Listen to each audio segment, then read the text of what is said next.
Ang sulat sa mga Hebreo. Unang kabanata. Noong una, nagsalita ang Diyos sa ating mga ninuno sa iba't ibang panahon at sa iba't ibang paraan sa pamamagitan ng mga propeta. Ngunit nitong mga huling araw, siya ay nagsalita sa atin sa pamamagitan ng kanyang anak. Sa pamamagitan ng anak ay nilikha ng Diyos ang sanglibutan at siya ang piniling magmay-ari ng lahat ng bagay. Ang anak ang manining na sinag ng Diyos, sapagkat kung ano ang Diyos ay gayon din ang anak. Siya ang nag-iingat sa lahat ng bagay sa pamagitan ng kanyang makapangyarihang salita. Pagkatapos niyang linisin tayo sa ating mga kasalanan, siya ay umupo sa kanan ng Diyos na makapangyarihan sa lahat. At kung paanong nakakahigit ang pangalang ibinigay ng Diyos sa anak, gayon din nakakahigit siya sa mga anghel, sapagkat kailanmay hindi sinabi ng Diyos sa sinumang anghel, Ikaw ang aking anak, ako ang iyong ama. ni hindi rin niya sinabi sa kaninumang anghel, Ako'y magiging ama niya, at siya'y magiging anak ko. At nang susuguin na ng Diyos ang kanyang panganay na anak sa sanglibutan, ay sinabi niya, Dapat siyang sambahin ng lahat ng anghel ng Diyos. Tungkol naman sa mga anghel, ay sinabi niya, Ginawa niyang hangin ang kanyang mga anghel, at ningas ng apoy ang kanyang mga lingkod. ngunit tungkol sa anak, ay sinabi niya, Ang iyong trono, O Diyos, ay magpakailanman. Ikaw ay maghaharing may katarungan. Nalulugod ka sa paggawa ng matuwid, ngunit namumuhi ka sa pagsuway. Kaya't hinirang ka ng Diyos na iyong Diyos at pinuspos ng kagalakang higit sa iyong mga kasama. sinabi pa rin niya, Panginoon, ikaw ang lumikha ng sanlibutan at ikaw rin ang gumawa ng kalangitan. Ang mga ito'y mawawalang lahat, ngunit mananatili ka magpakailanman. Maluluma silang lahat gaya ng kasuotan at ililipit mong gaya ng isang balaman. At tulad ng damit, sila'y papalitan. Subalit ikaw ay mananatili at ang buhay mo'y walang katapusan. kailanmay hindi sinabi ng Diyos sa kaninumang anghel, Maupo ka sa aking kanan hanggang lubusan kong mapasuko ang iyong mga kaaway. ano ang mga anghel kung ganoon? Sila'y mga espiritong naglilingkod sa Diyos at mga sinugo upang tumulong sa mga maliligtas. Ikalawang kabanata. Kaya nga, dapat nating panghawakang mabuti ang mga katotohanang narinig natin upang hindi tayo maligaw. Ang mensaheng ipinahayag ng mga anghel ay napatunayang totoo, at sinumang lumabag o di sumunod dito ay tumanggap ng kaukulang parusa. Gayun din naman, paano tayo makakaiwas sa parusa kung hindi natin pahahalagahan ang napakadakilang kaligtasang ito? Ang Panginoon ang unang nagpahayag ng kaligtasang ito, at ang mga nakarinig sa Kanya ang nagpatunay sa atin na ito'y totoo. Pinatunayan din ito ng Diyos sa pamamagitan ng mga tanda at iba't ibang himala at sa pamamagitan ng mga kaloob ng Espiritu Santo na ipinamahagi niya ayon sa Kanyang sariling kapasyahan. Hindi sa mga anghel ipinailalim ng Diyos ang sanglibutang Kanyang lilikhain, ang sanglibutang ating tinutukoy.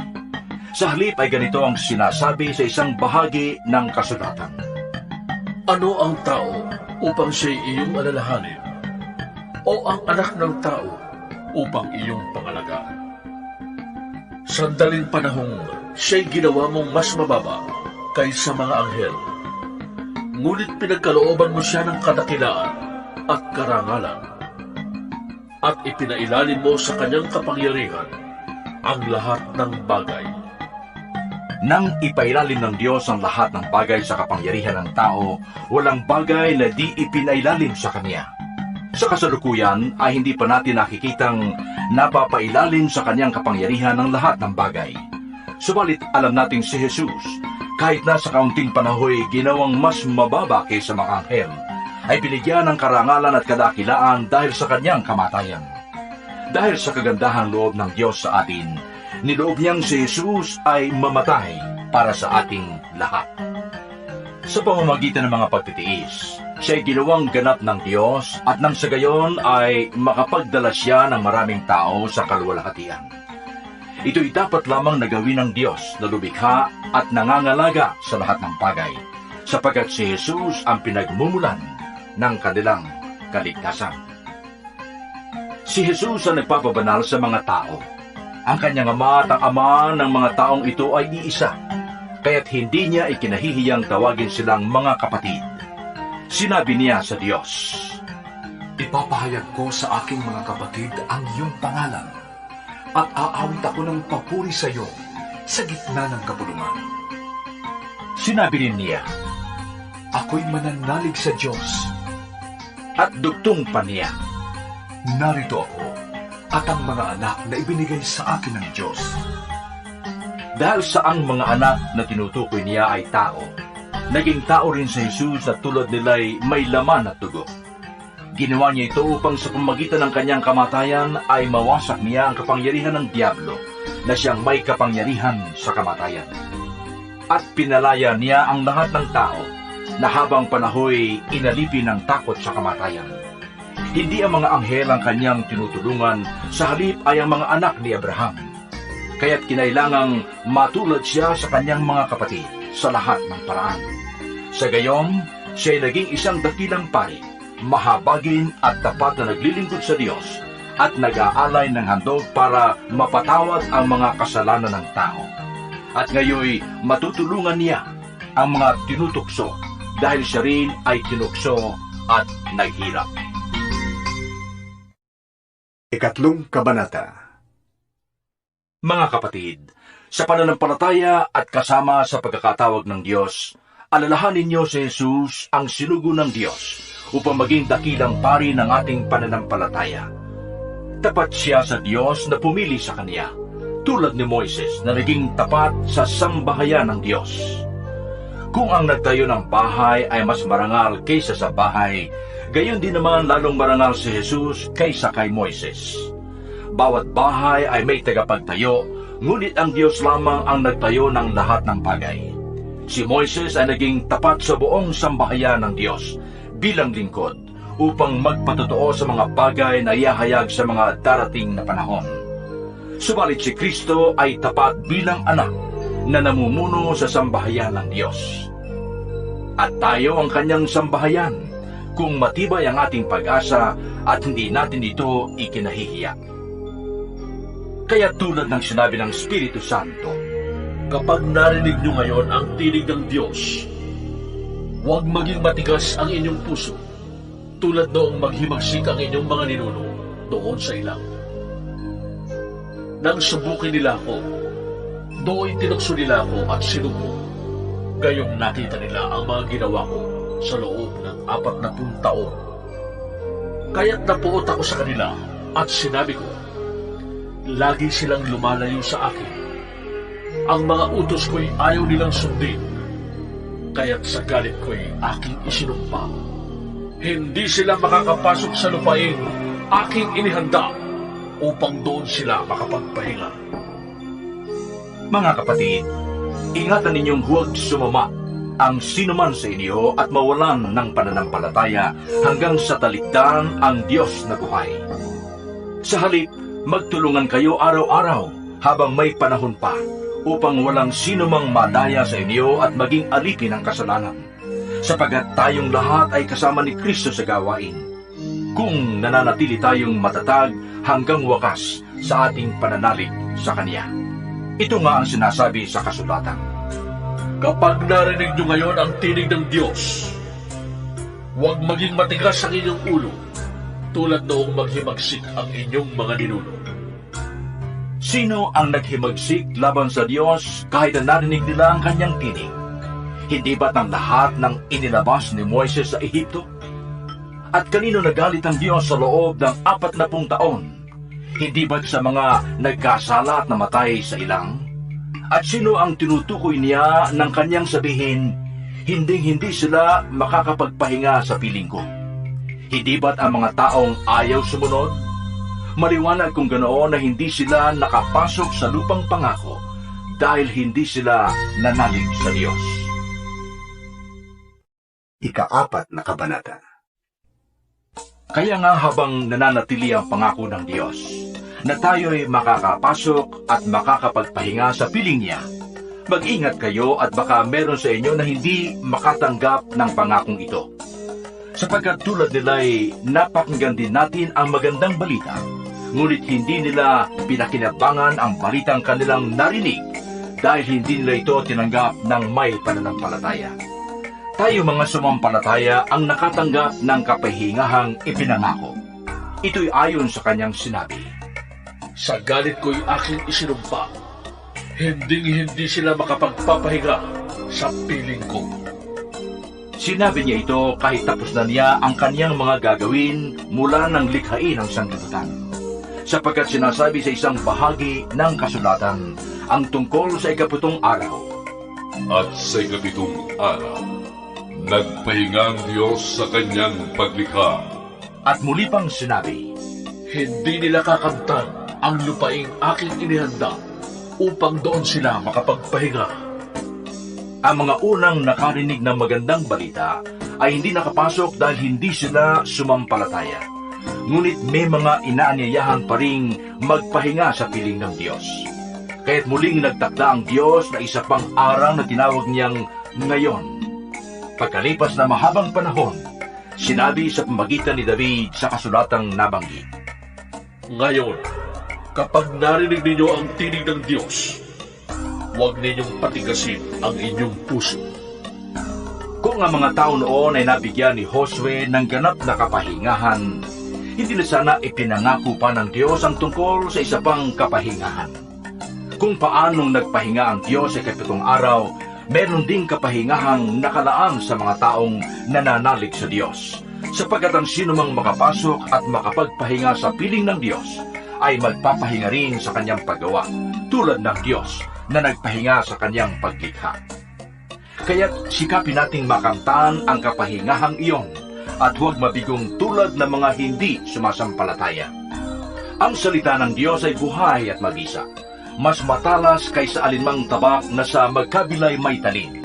Ito'y tumatagos maging sa kaibuturan ng kaluluwa at espiritu, ng mga kasukasuan at buto, at nakakaalam ng mga iniisip at binabalak ng tao. Walang makakapagtago sa Diyos, ang lahat ay hayag at langtat sa kanyang paningin, at sa kanya tayo mananagot. Kaya nga, magpakatatag tayo sa ating pananampalataya dahil meron tayong dakilang pari na pumasok na sa kalangitan doon sa harap ng Diyos. Siya'y walang iba kundi si Jesus na anak ng Diyos. Ang ating dakilang paring ito ay nakakaunawa sa ating mga kahinaan, sapagkat tulad natin, tinukso siya sa lahat ng paraan ngunit hindi siya nagkasala. Kaya't huwag tayong mag-atubiling lumapit sa trono ng mahabaging Diyos upang makamtan natin ang habag at kalinga sa panahon ng ating pangangailangan. 5 kabanata. Ang bawat pinakapunong pari ay pinili mula sa mga tao at inilagay sa ganoong tungkulin upang maglingkod sa Diyos para sa mga tao. Siyang nag-aalay ng mga kaloob at mga handog para mapatawad ang mga kasalanan. Nadarama niya ang kahinaan ng mga mangmang at ng mga naliligaw ng landas, sapagkat siya'y mahina ring tulad nila. At dahil sa kanyang kahinaan, kinakailangang siya'y mag-alay ng handog hindi lamang para sa kasalanan ng iba, kundi para sa kanya ring mga kasalanan. Ang karangalan ng pagiging pinakapunong pari ay hindi maaaring makamtan ni numan sa kanyang sariling kagustuhan. Ang Diyos ang pumipili sa kaniya, tulad ng pagkapili kay Aaron.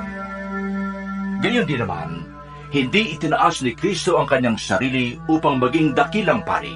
Siya'y pinili ng Diyos na nagsabi sa kaniya, Ikaw ang aking anak. Ako ang iyong ama. Sinabi rin niya sa ibang bahagi ng kasulatan, Ikaw ay pari magpakailanman, ayon sa pagkapari ni Melchizedek.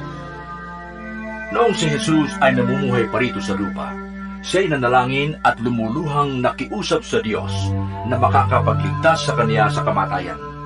At tininig siya ng Diyos dahil lubusan siyang nagpakumbaba. Kahit na siya'y anak ng Diyos, natutuhan niya ang tunay na kahulugan ng pagsunod sa pamamagitan ng pagtitiis. At nang siya'y maging ganap, siya naging walang hanggang tagapagligtas ng lahat ng sumusunod sa kaniyang kalooban. Minarapat ng Diyos na siya'y gawing dakilang pari ayon sa pagkapari ni Melchizedek. Marami pa kaming masasabi tungkol sa bagay na ito, ngunit mahirap ipaliwanag sa inyo sapagkat napakabagal ninyong umunawa. Dapat sana'y mga tagapagturo na kayo, subalit hanggang ngayon kailangan pa kayong turuan ng mga panimulang aralin ng salita ng Diyos.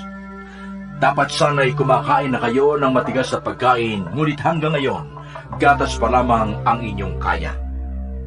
Ang nabubuhay sa gatas ay sanggol pa, at wala pang nalalaman tungkol sa tama at mali.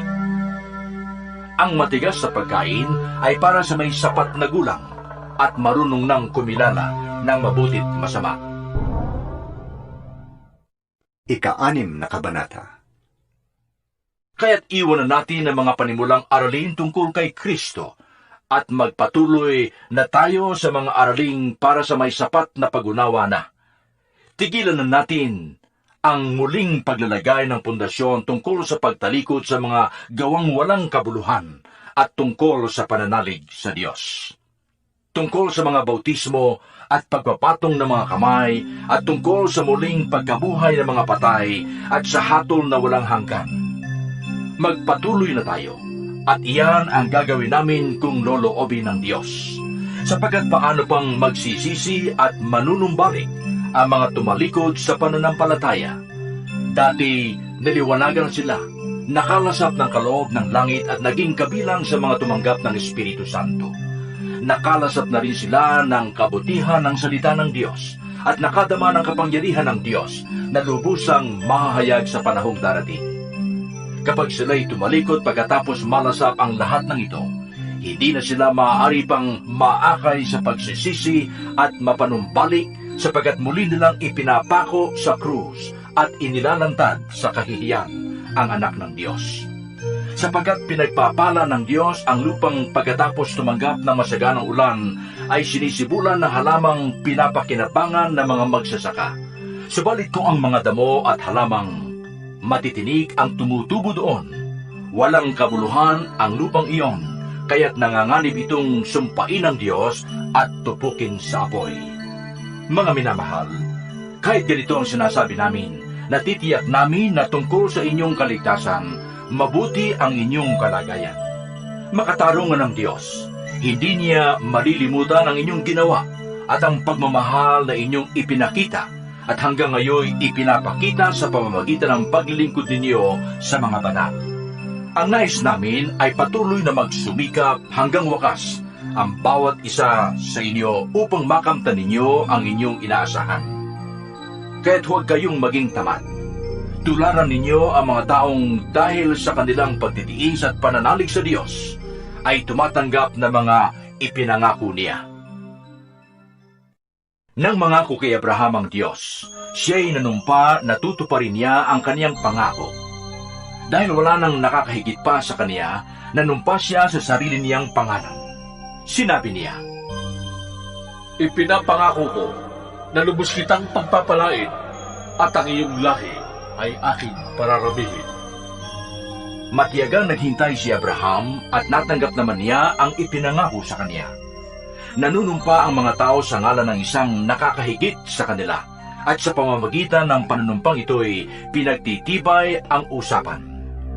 Gayon din naman, pinagtibay ng Diyos ang kanyang pangako sa pamamagitan ng panunumpa upang ipakita sa kanyang mga pinangakuan na hindi mababago ang kanyang layunin. Hindi nagbabago at hindi man lang nagsisinungaling ang Diyos tungkol sa dalawang bagay na ito, ang kanyang pangako at sumpa. Kaya't tayong nakatagpo ng kanyang kalinga ay panatag ang loob na umaasa sa mga pangako niya. Ang pag-asang ito ang siyang matibay at matatag na angkla ng ating buhay. At ito'y umaabot hanggang sa kabila ng tabing ng templo, hanggang sa dakong kabanal-banalan. Si Jesus ay naunang pumasok doon alang-alang sa atin at naging dakilang pari magpakailanman ayon sa pagkapari ni Melkisedek. Ikapitong kabanata. Si Melkisedek ay hari ng Salem at pari ng kataas-taasang Diyos. Nang pabalik na si Abraham mula sa pagpuksa sa mga hari, sinalubong siya ni Melkisedek at sinabi sa kaniya, "Pagpalain ka ng Panginoon." Ibinigay ni Abraham kay Melkisedek ay 10 bahagi ng lahat ng nasamsam niya mula sa labanan. Ang unang kahulugan ng pangalang Melkisedek ay hari ng katwiran. At dahil siya ay hari din ng Salem, ibig sabihin siya ay hari ng kapayapaan. Walang nababanggit tungkol sa kanyang ama at ina o sa angkang pinagmulan niya. Hindi rin natala ang kanyang kapanganakan o kamatayan. Tulad ng anak ng Diyos, siya ay pari magpakailanman. Tingnan ninyo kung kaano kadakila si Melkisedek. Ipinagkaloob sa kanya ni Abraham na isang patriarka ay 10 bahagi ng nasamsam niya mula sa labanan. Ayon sa kautusan, ang mga pari mula sa angkan ni Levi ay binigyan ng karapatang kunin ay 10 bahagi ng pag-aari ng mga Israelita na kanilang mga kapatid, kahit ang mga ito ay mula rin sa lahi ni Abraham. Si Melkisedek ay hindi kabilang sa lipi ni Levi, ngunit tumanggap siya na 10 bahagi mula kay Abraham at pinagpala niya ang taong ito na pinangakuan ng Diyos. Nalalaman ng lahat na ang nagbibigay ng pagpapala ay higit na dakila kaysa pinagpapala. Ang mga Levita na tumatanggap na 10 bahagi ay may kamatayan, ngunit buhay si Melkisedek ayon sa kasulatan. Kaya't masasabi na rin na maging si Levi na tumatanggap na 10 bahagi ay nagbigay rin na 10 bahagi sa pamamagitan ni Abraham, sapagkat masasabing si Levi ay nasa katawan pa ng kanyang ninunong si Abraham nang ito'y salubungin ni Melkisedek. Ang kautusan ay binigay ng Diyos sa mga Israelita upang sila'y maging ganap. Kung ang pagiging ganap ay nakamtan sa pamamagitan ng mga paring mula sa angkan ni Levi, hindi na sana kinailangan pa ang ibang pari ayon sa pagkapari ni Melkisedek na iba sa pagkapari ni Aaron. Kapag binago ang pagkapari, kailangan ding baguhin ang kautusan. Ang ating Panginoon ang paring tinutukoy dito. Kabilang siya sa ibang angkan at wala isa man sa angkan niya ang naglingkod bilang pari. Alam ng lahat na siya'y mula sa angkan ni Juda at hindi binanggit ni Moises ang angkang ito nang sabihin niya ang tungkol sa mga pari. Ang bagay na ito ay lalo pang naging maliwanag nang magkaroon ng ibang pari ayon sa pagkapari ni Melkisedek. Naging pari siya dahil sa kapangyarihan ng buhay na kailanmay di matatapos at hindi dahil sa lahing pinagmulan ayon sa hinihingi ng kautusan, sapagkat ito ang sinasabi ng kasulatan tungkol sa kaniya. Ikaw ay pari magpakailanman ayon sa pagkapari ni Melkisedek. Kaya nga, inalis ang unang alituntunin dahil sa ito'y mahina at walang bisa, sapagkat walang sinumang nagiging ganap sa pamamagitan ng kautusan ni Moises. Higit na mabuti ang bagong pag-asang tinanggap natin ngayon, sapagkat sa pamamagitan nito'y nakakalapit na tayo sa Diyos. Ang Diyos ay hindi sumumpa nang gawin niyang pari ang iba, ngunit sumumpa siya nang gawin niyang pari si Jesus ayon sa sinabi niya. Ang Panginoon ay sumumpa at hindi siya magbabago ng isip. Ikaw ay pari magpakailanman. Dahil sa pagkakaibang ito, si Jesus ay nagiging katiyakan ng mas mabuting tipan. Bukod dito, kailangan noon ng maraming pari dahil namamatay sila at hindi nakakapagpatuloy sa panunungkulan. Ngunit si Jesus ay buhay magpakailanman, kaya't walang katapusan ang kanyang pagkapari. Dahil dito, lubusan niyang maililigtas ang lahat ng lumalapit sa Diyos sa pamamagitan niya, sapagkat siya'y nabubuhay magpakailanman upang mamagitan para sa kanila. Si Jesus kung ganoon ang dakilang paring nakakatugon sa ating pangangailangan. Siya'y banal, walang kapintasan o kasalanan. inihiwalay sa mga makasalanan at itinaas sa kalangitan. Hindi siya katulad ng ibang mga pinakapunong pari na kailangan pang mag-alay ng mga handog araw-araw. Unay para sa sarili nilang kasalanan at pagkatapos para sa kasalanan ng mga tao. Minsan lamang naghandog si Jesus at ito'y magpakailanman nang ihandog niya ang kaniyang sarili. May mga kahinaan ang mga pinakapunong pari na pinili ayon sa kautusan. Ngunit ang paring pinili na may panunumpa ay ang anak na banal magpakailanman. At ang panunumpa ng Diyos ay huling dumating kaysa kautusan. Ikawalong kabanata. Ito ang buod ng aming sinasabi. Tayo'y may dakilang pari na nakaupo sa kanan ng trono ng kataas-taasan. Siya ay naglilingkod doon sa tunay na dakong banal, sa toldang itinayo ng Panginoon at hindi ng tao. Tungkulin ng bawat pinakapunong pari ang mag-alay ng mga kaloob at mga handog. Kaya't kailangang ang ating dakilang pari ay meron ding ihahandog. Sa lupa ay hindi siya maaaring maging pari, sapagkat meron ng mga paring naghahandog ng mga kaloob ayon sa kautusan. Ang paglilingkod ng mga ito ay larawan lamang na nasa langit, sapagkat nang itatayo na ni Moises ang tolda, mahigpit na ipinagbilin sa kanya ng Diyos ang ganito. Gagawin mo ang lahat ayon sa huwarang ipinakita ko sa iyo sa mundo. Ngunit ang paglilingkod na ipinagkaloob kay Jesus ay higit na dakila kaysa ipinagkaloob sa kanila, dahil siya ay tagapamagitan ng isang tipan na higit na mabuti, sapagkat ang tipang ito ay nababatay sa mas maiinam na pangako. Kung walang kakulangan ang unang tipan, hindi na sana nangailangan pa ng pangalawa. Ngunit nakita ng Diyos ang pagkukulang ng kanyang bayan, kaya't sinabi niya, Darating ang mga araw, sabi ng Panginoon, na ako'y makikipagtipan ng panibago sa bayan ng Israel at sa bayan ng Huda, hindi tulad ng pakikipagtipan ko sa kanilang mga ninuno, nang akayin ko sila palabas mula sa Ehipto. Hindi sila naging tapat sa pakikipagtipan sa akin, kaya't sila'y pinabayaan ko. Ito ang aking magiging tipan sa bayang Israel. Pagdating ng mga araw na iyon, sabi ng Panginoon, itatanim ko sa kanilang isip ang aking mga utos, at iuukit ko ang mga ito sa kanilang puso. Ako ang magiging Diyos nila, at sila naman magiging bayan ko.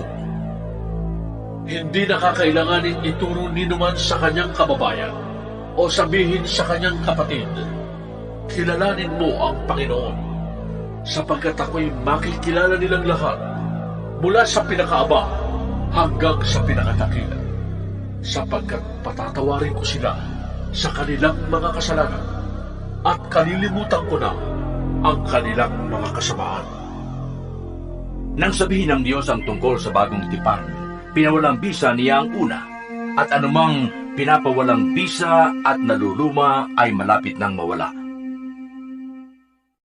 Ikasyam na kabanata. Ang unang tipan ay may mga alituntunin sa pagsamba at may sambahang ginawa ng tao. Itinayo ang isang tolda na may dalawang bahagi. Ang una ay tinatawag na dakong banal at naroon ang ilawan, ang hapag at ang mga tinapay na handog sa Diyos. Ang ikalawa ay nasa kabila ng pangalawang tabing at tinatawag na dakong kabanal-banalan. Naroon ang altar na sunugan ng insenso at ang kaba ng tipan na parehong nababalutan ng ginto. Nasa loob ng kaba ng sisidlang ginto na may lamang mana ang tungkod ni Aaron na nagkaroon ng dahon at ang mga tapyas na bato kung saan nakasulat ang tipan. At sa ibabaw ng kaban ay may mga kerubin na nagpapakitang naroon ang Diyos. Nalililiman na mga pakpak na mga kerubin ang trono ng habag, ngunit ito'y hindi na namin ipapaliwanag ng isa-isa ngayon. Ganoon ang pagkakaayos ng loob ng toldang kanilang sinasambahan. Ang mga pari ay pumapasok araw-araw sa unang bahagi upang ganapin ang kanilang tungkulin. Ngunit tanging ang pinakapunong pari ang nakakapasok sa ikalawang bahagi at ito'y minsan lamang niyang ginagawa sa isang taon. Siya'y may dalang dugo na inihahandog sa Diyos para sa mga kasalanang nagawa niya at na mga tao nang hindi nalalaman. Sa ganong kaayusan, maliwanag na itinuturo ng Espiritu Santo na ang daang papunta sa dakong kabanal-banalan ay hindi pa bukas habang nakatayo pa ang unang bahagi ng torda. Simbolo lamang ang mga iyon at ang kahulugan nito ay ang kasalukuyang panahon. Ang mga kaloob at mga handog na iniaalay ay hindi nagpapabanal sa sumasamba. Ang paglilinis nila'y nauuko lamang sa pagkain at inumin at sa iba't ibang uri ng paglilinis. Mga alituntuning panglabas na iiral hanggang sa baguhin ng Diyos ang lahat ng bagay. Ngunit dumating na si Kristo, ang dakilang pari ng bagong tipan, at siya'y naglilingkod doon sa sambahang lalong dakila. Walang katulad at hindi ginawa ng tao. Sa makatuwid ay hindi sa sanglibutang ito. Minsan lamang pumasok si Kristo sa dakong kabanal-banalan, at iyo'y sapat na. Hindi dugo ng mga kambing at bisirong baka ang kanyang inihandog, kundi ang sariling dugo, para mapatawad tayo sa ating mga kasalanan magpakailanman. Kung ang dugo ng mga kambing at toro at ang abo ng dumalagang baka ay iwiniwisik sa mga taong itinuturing na marumi upang sila'y luminis ayon sa kautusan, higit ang nagagawa ng dugo ni Kristo. Sa pamamagitan ng walang hanggang espiritu ay inialay niya sa Diyos ang kanyang sarili bilang handog na walang kapintasan. Ang kanyang dugo ang lumilinis sa ating puso't isip sa mga gawang walang kabuluhan upang tayo'y makapaglingkod sa Diyos na buhay. Kaya nga, si Kristo ang tagapamagitan ng bagong tipan. Sa pamamagitan ng kanyang kamatayan ay ipinatawad ang paglabag ng mga tao noong sila'y nasa ilalim pa ng unang tipan. Dahil dito, makakamta ng mga tinawag ng Diyos ang walang hanggang pagpapala na kanyang ipinangako. Kapag may testamento, kailangang mapatunayang patay na ang gumawa niyon. Sapagkat ang testamento ay walang bisa habang buhay pa ang gumawa. Magkakabisa lamang iyon kapag siya'y namatay na. Maging ang unang tipan ay hindi pinagtibay kung hindi sa pamamagitan ng dugo ng mga hayop na inihandog. Matapos ipahayag ni Moises sa mga tao ang bawat alituntunin sa kautusan, kinuha niya ang dugo ng mga baka at ng mga kambing at hinaluan niya iyon ng tubig. Kumuha siya ng pulang lana at sanga ng isopo at isinawsaw iyon sa dugong may halong tubig. Winisikan ng aklat ng kautusan at ang mga tao. Kasabay nito ay kanyang sinabi, ito ang dugong nagpapatibay sa tipang ibinigay ng Diyos at ipinapatupad sa inyo. Winisikan din niya ng dugo ang torta at ang mga kagamitan sa pagsamba. Ayon sa kautusan, halos lahat ng bagay ay nililinis sa pamamagitan ng dugo at walang kapatawaran ng kasalanan kung hindi sa pamamagitan ng pagdanak ng dugo. Ang mga bagay sa sambahang iyon ay larawan lamang ng mga nasa langit at kinakailangang linisin sa pamamagitan ng mga handog. Ngunit higit na mabubuting handog ang kinakailangan sa paglilinis ng mga bagay sa sambahang nasa langit, sapagkat si Kristo'y hindi pumasok sa isang dakong banal na ginawa ng tao at larawan lamang ng tunay. Sa langit mismo siya pumasok at ngayon nasa harap na siya ng Diyos at namamagitan para sa atin. Ang pinakapunong pari ng mga Hudyo ay pumapasok sa dakong banal taon-taon na may dalang dugo ng mga hayop. Ngunit si Kristo'y minsan lamang pumasok upang ihandog ang kanyang sarili. Kung di gayon, kailangan sanang siya'y paulit-ulit na mamamatay mula pa ng likhain ng sanglibutan. Subalit minsan lamang siyang nagpakita. Ngayong magtatapos na ang panahon upang pawiin ang kasalanan sa pamamagitan ng handog na kanyang inialay. Itinagda sa mga tao na sila'y minsang mamamatay at pagkatapos ay ang paghuhukom. Gayon din naman, si Kristo'y minsan inihandog upang pawiin ang mga kasalanan ng mga tao.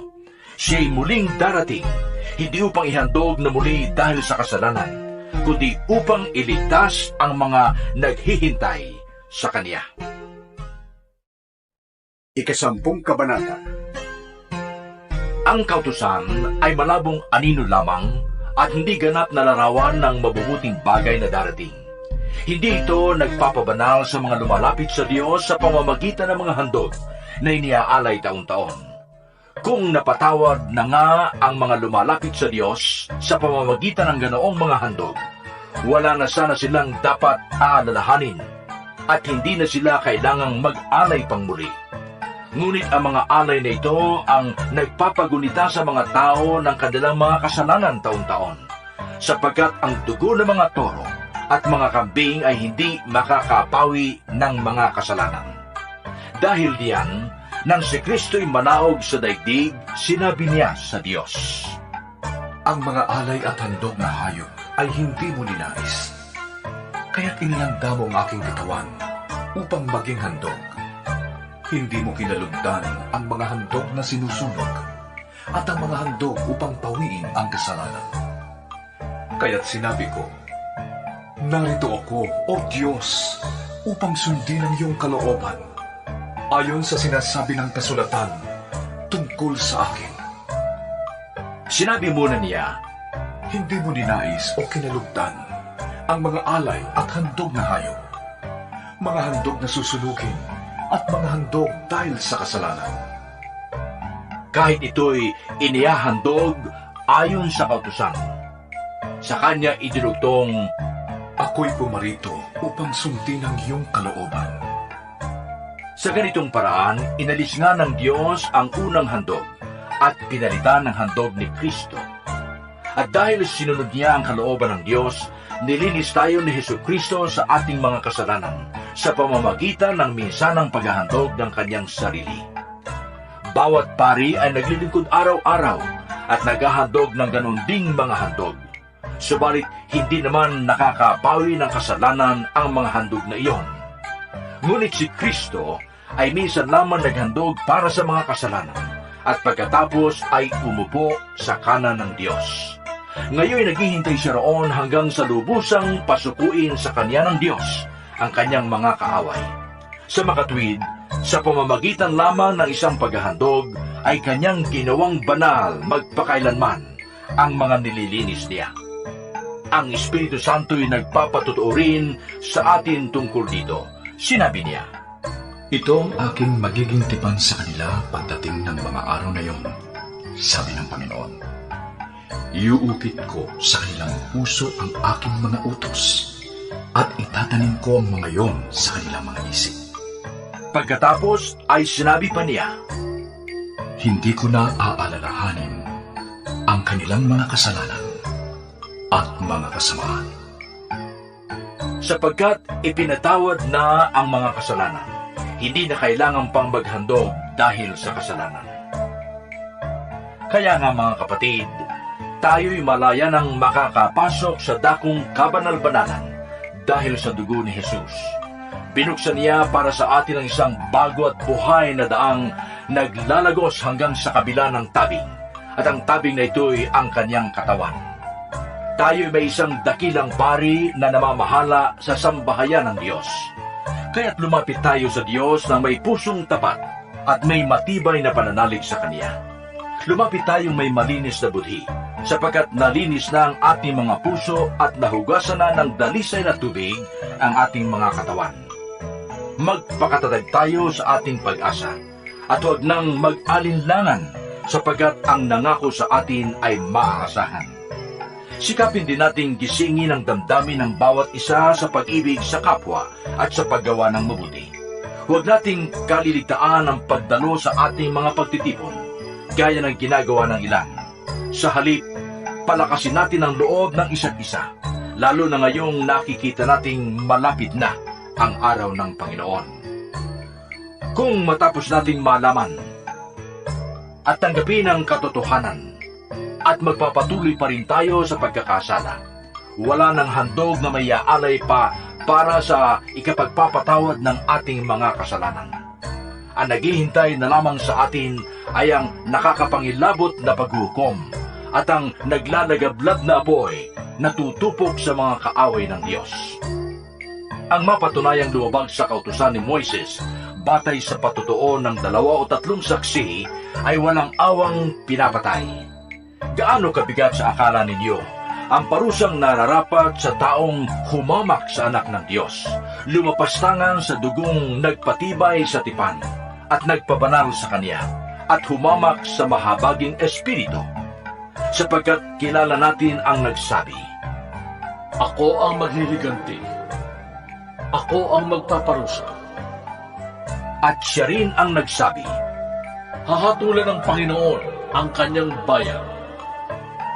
kakilakilabot ang mahulog sa kamay ng buhay na Diyos. Alalahanin ninyo ang mga araw na nagdaan, kung paanong kayo'y nagtiis na matinding hirap matapos na kayo'y maliwanagan, ngunit hindi kayo nagpadaig.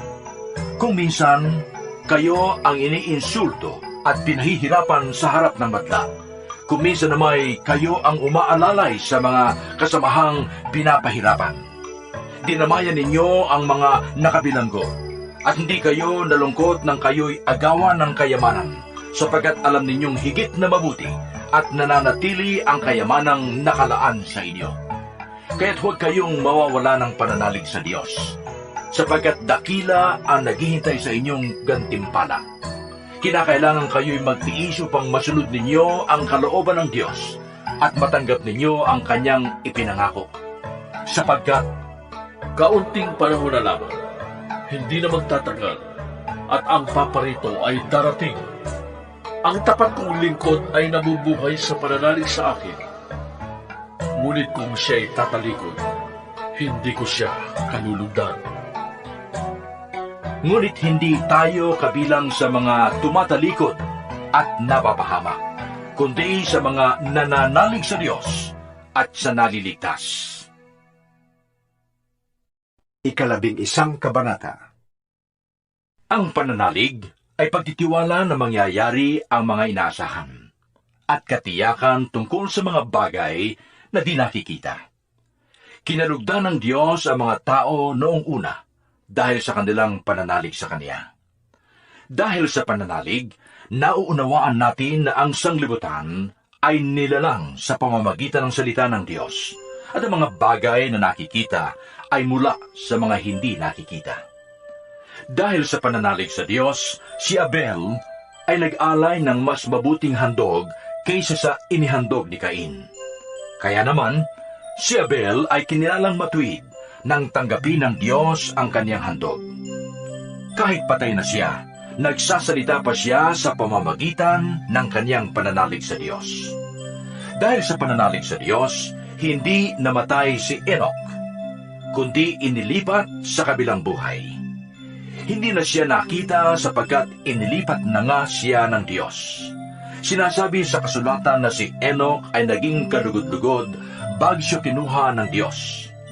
Hindi kinalulugdan ng Diyos ang hindi nananalig sa Kanya, sapagkat ang sinumang lumalapit sa Diyos ay dapat maniwalang may Diyos na nagbibigay ng gantimpala sa mga humahanap sa Kanya. Dahil sa pananalig, pinakinggan ni Noe ang babala ng Diyos tungkol sa mga bagay na mangyayari na hindi pa niya nakikita. Gumawa siya ng isang barko upang siya at ang kanyang pamilya ay maligtas. Sa pamamagitan nito ay nahatulan ng sanglibutan at siya'y ipinilang na matuwid dahil sa kanyang pananalig sa Diyos. Dahil sa pananalig sa Diyos, sumunod si Abraham nang siya'y papuntahin ng Diyos sa lupaing ipinangako sa kaniya. Humayo nga siya, kahit hindi niya alam kung saan siya pupunta. Dahil din sa kanyang pananalig, siya'y nanirahan bilang dayuhan sa lupang ipinangako sa kaniya. Mga tolda naging tirahan niya, gayon din nina Isaac at Jacob, na tumanggap din ng pangakong katulad niyon. Samantala, hinihintay niya ang lungsod na Diyos mismo ang nagplano at nagtatag. Dahil din sa pananalig, si Abraham ay nagkaroon ng kakayahang maging ama. Kahit na siya'y matanda na, at si Sarah ay hindi maaaring magkaanak. Nanalig siyang tutuparin ng Diyos ang kanyang pangako. Kaya sa isang taong may tuturing na halos patay na, ay nagmula ang isang lahi na naging kasindami ng bituin sa langit at ng buhangin sa dalampasigan. Silang lahat ay namatay na may pananalig sa Diyos. Hindi nila nakamtan ang mga ipinangako ng Diyos, ngunit natanaw nila iyon mula sa malayo. Kinilala nilang sila'y mga dayuhan lamang at nangingibang bayan dito sa lupa. Ipinapakilala ng mga taong nagsasalita ng ganoon na naghahanap pa sila ng sariling bayan. Kung ang mahal nila ay ang lupaing kanilang pinanggalingan, may pagkakataon pa sana silang makabalik roon. Ngunit ang hinahangad nila ay isang lungsod na lalong mabuti, iyong nasa langit. Kaya naman hindi ikinahiya ng Diyos na siya'y tawaging Diyos nila, sapagkat sila'y ipinaghanda niya ng isang lungsod. Nang subukin ng Diyos si Abraham, pananalig din ang nag-udyok sa kaniya na ialay si Isaac bilang handog sa Diyos. Handa niyang ihandog ang kaisa-isa niyang anak, gayong ipinangako sa kaniya ng Diyos na kay Isaac magmumula ang magiging lahi niya. Naniwala siya na kaya ng Diyos na bumuhay ng patay. Kaya't sa patalinghagang pangungusap, nabalik nga sa kanya si Isaac mula sa mga patay. Dahil sa pananalig sa Diyos, iginawad ni Isaac kina Jacob at Esau ang pagpapala para sa hinaharap. Dahil sa pananalig sa Diyos, iginawad ni Jacob ang pagpapala sa dalawang anak ni Jose bago siya namatay. Humawak siya sa kanyang tungkod at sumamba sa Diyos. Dahil sa pananalig sa Diyos, sinabi ni Jose nang siya'y malapit ng mamatay na makakaalis sa Ehipto ang mga Israelita at ipinagbilin sa kanila na dalhin ang kanyang mga buto sa kanilang pag-alis. Dahil sa pananalig sa Diyos, ang mga magulang ni Moises ay hindi natakot na sumuway sa utos ng hari nang makita nilang maganda ang sanggol. Itinago nila ito sa loob ng 3 buwan. Dahil sa pananalig sa Diyos, tumanggi si Moises nang siya'y mayroon ng sapat na gulang na tawagin siyang anak ng prinsesang anak ng hari. Inibig pa niyang makihati sa kapihang dinaranas ng bayan ng Diyos kaysa magtamasa ng mga panandaliang aliw ng mundong ito na dulot ng kasalanan. Itinuring niyang higit na mahalaga ang pagtitiis ng hirap dahil sa Mesiyas kaysa mga kayamanan ng Ehipto, sapagkat nakatuon ang kanyang paningin sa mga gantimpala sa hinaharap. Ang pananalig din sa Diyos ang nag-udyok kay Moises na lisanin ang Ehipto kahit magalit ang hari. Matatag ang kanyang kalooban sapagkat para niyang nakita ang Diyos. Dahil din sa pananalig na iyan, itinatag niya ang Paskwa at iniutos sa mga Israelita na pahiran ng dugo ang pintuan ng kanilang mga bahay upang huwag patayin ng anghel na mamumuksa ang mga panganay nila. Dahil sa pananalig sa Diyos, nakatawid ang mga Israelita sa dagat na pula na parang lumalakad sa tuyong lupa. Ngunit nalunod ang mga Ehipsyo nang sila'y tumawid. Dahil sa pananalig ng mga Israelita sa Diyos, gumuho ang pader ng Jericho matapos nilang ligirin ito ng 7 araw. Dahil sa pananalig sa Diyos, si Rahab, ang babaeng may maruming pamumuhay, ay hindi napahamak na kasama ng mga ayaw pasakop sa Diyos, sapagkat malugod niyang pinatuloy ang mga espiyang Israelita. Magpapatuloy pa ba ako? Kulang ang panahon para maisalaysay ko ang tungkol kina Gideon, Barak, Samson, Jefte, David, Samuel at mga propeta. Dahil sa pananalig nila sa Diyos, nagwagi sila laban sa mga kaharian, namuhay sila ng matuwid at nagkamit ng mga ipinangako ng Diyos. Napaamo nila ang mga leon, Napatay ang naglalagablab na apoy at nakaligtas sila sa tabak. Sila'y mahihina, ngunit binigyan ng lakas upang maging magiting sa digmaan.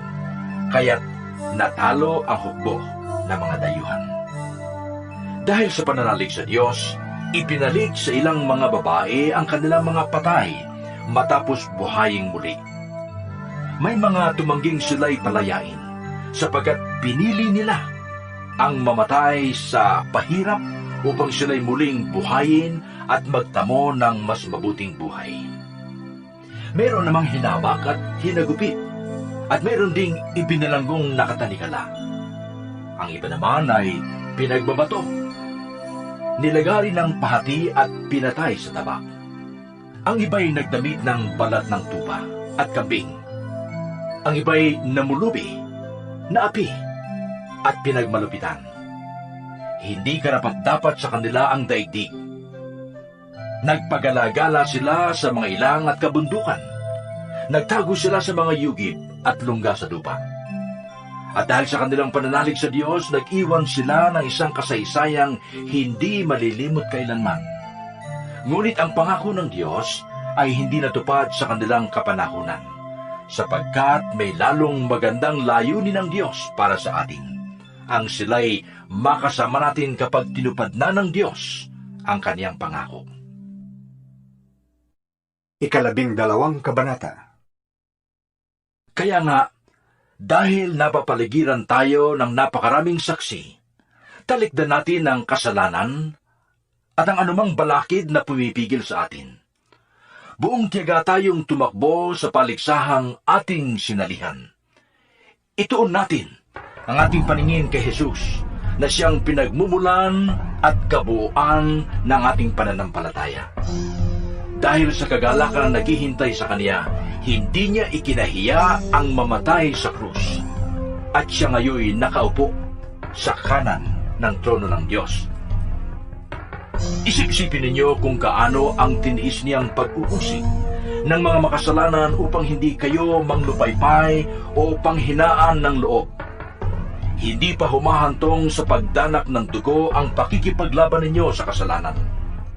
Nalimutan na ba ninyo ang panawagan ng Diyos sa inyo bilang mga anak niya, mga salitang nagpapalakas ng loob? Anak ko, huwag mong ipagwalang bahala kapag itinutuwid ka ng Panginoon, at huwag kang panghinaan ng loob kapag ikaw ay pinaparusahan niya. Sapagkat pinaparusahan ng Panginoon ang mga iniibig niya at pinapalo ang itinuturing niyang anak. Tiis ninyo ang lahat ng hirap bilang pagtutuwid ng isang ama, sapagkat ito'y nagpapakilalang kayo'y tinatanggap ng Diyos na tunay na mga anak. Sinong anak ang hindi itinuwid ng kanyang ama? Kung ang pagtutuwid na ginagawa sa lahat ng anak ay di gawin sa inyo, hindi kayo tunay na mga anak, kundi mga anak sa labas. Hindi ba't pinaparusahan tayo ng ating mga magulang? At dahil yan ay iginagalang natin sila. Hindi ba lalong nararapat na tayo'y pasakop sa Diyos na ating Ama sa Espiritu upang tayo'y mabuhay? Sa loob ng maikling panahon, itinuwid tayo ng ating mga magulang para sa ating ikabubuti. Gayon din naman, itinutuwid tayo ng Diyos sa ikabubuti natin upang tayo'y maging banal na tulad niya. Habang tayo itinutuwid, hindi tayo natutuwa, kundi naghihinagpis. Ngunit, pagkatapos niyon, lalasap tayo ng kapayapaang bunga ng matuwid na pamumuhay. Dahil dito'y, itaas ninyo ang inyong mga kamay na naghihina at patatagin ang mga tuhod na nangangalo. Lumakad kayo sa daang matuwid upang hindi lumala ang mga paang napilay at sa halip ay gumaling. Sikapin ninyong makasundo ng lahat at magpakabanal, sapagkat hindi ninyo makikita ang Panginoon kung hindi kayo mamumuhay ng ganito. Pag-ingatan ninyong huwag tumalikod ang sinuman sa inyo sa pag-ibig ng Diyos. Huwag kayong magtanim ng sama ng loob na dahil dito'y napapasama ang iba. Pag-ingatan ninyo na huwag makiapi ng sinuman sa inyo o pawalang halaga ang mga bagay na espiritual, tulad ng ginawa ni Esau. Ipinagpalit niya sa pagkain ang kanyang karapatan bilang panganay. Alam ninyo ang nangyari pagkatapos. Hiningi niya sa kanyang ama na igawad sa kanya ang pagpapalang nauukol sa panganay. Ngunit ito'y itinanggi sa kanya sapagkat hindi na niya mababago ang kanyang ginawa anuman ang gawin niyang pakiusap at pagtubag. Hindi kayo lumapit sa isang bundok na nakikita gaya ng mga Israelita sa bundok ng Sinai.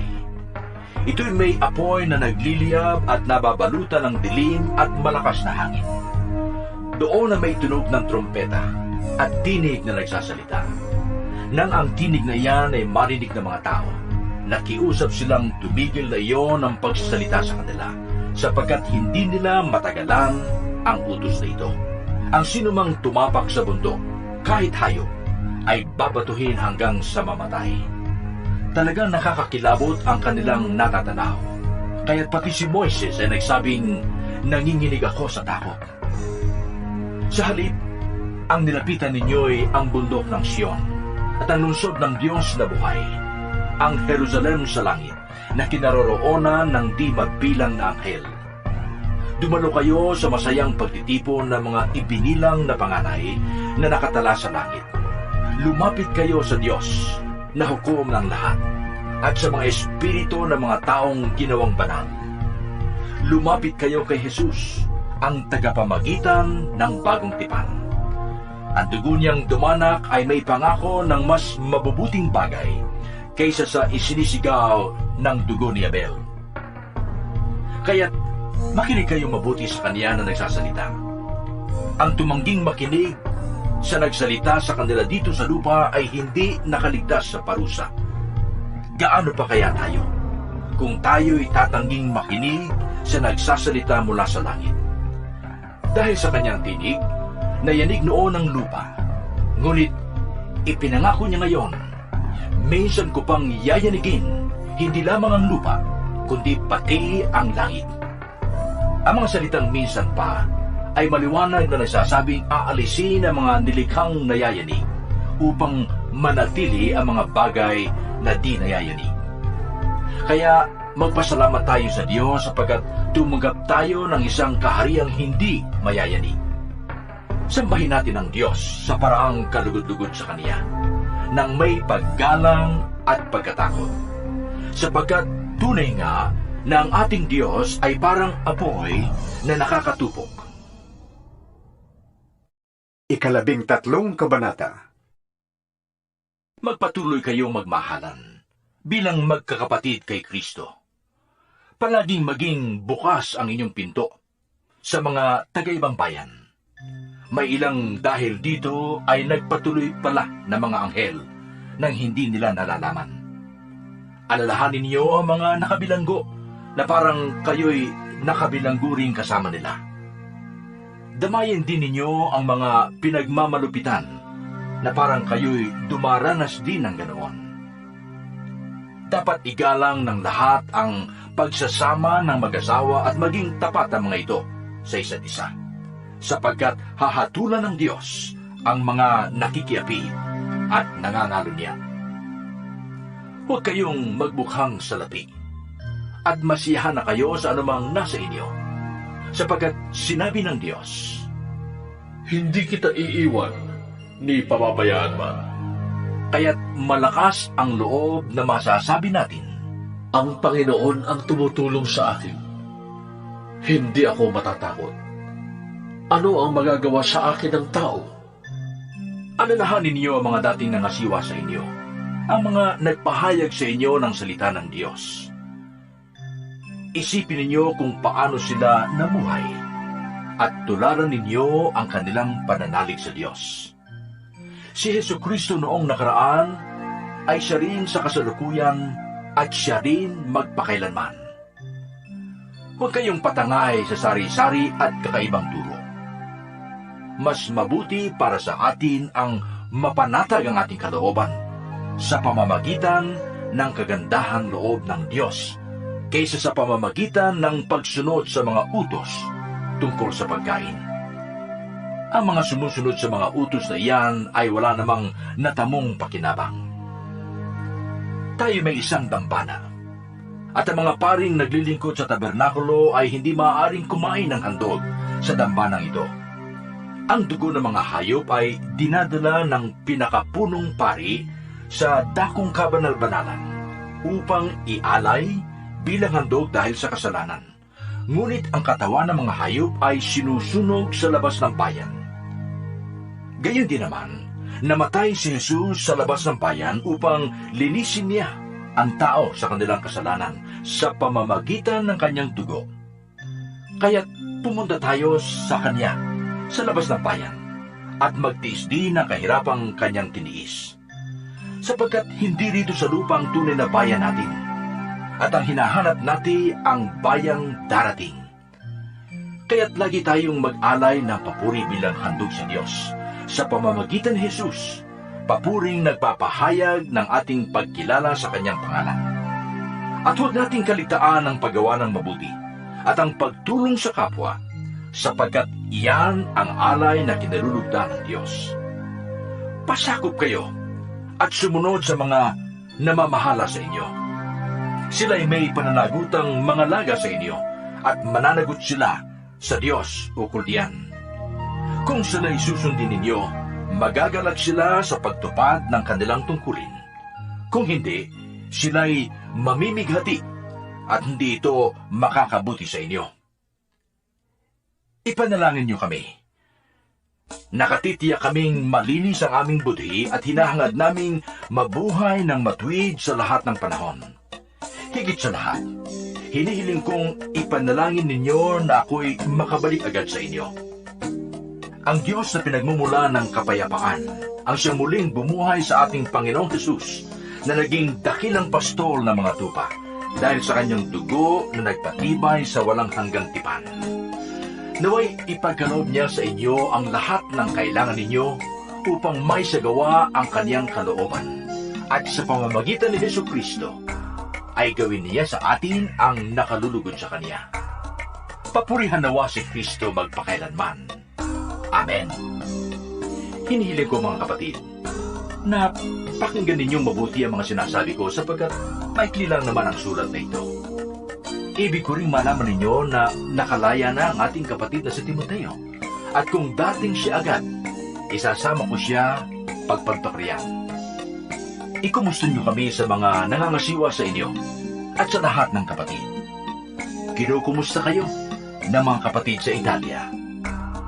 Naway sumain yung lahat ang pagpapala ng Diyos.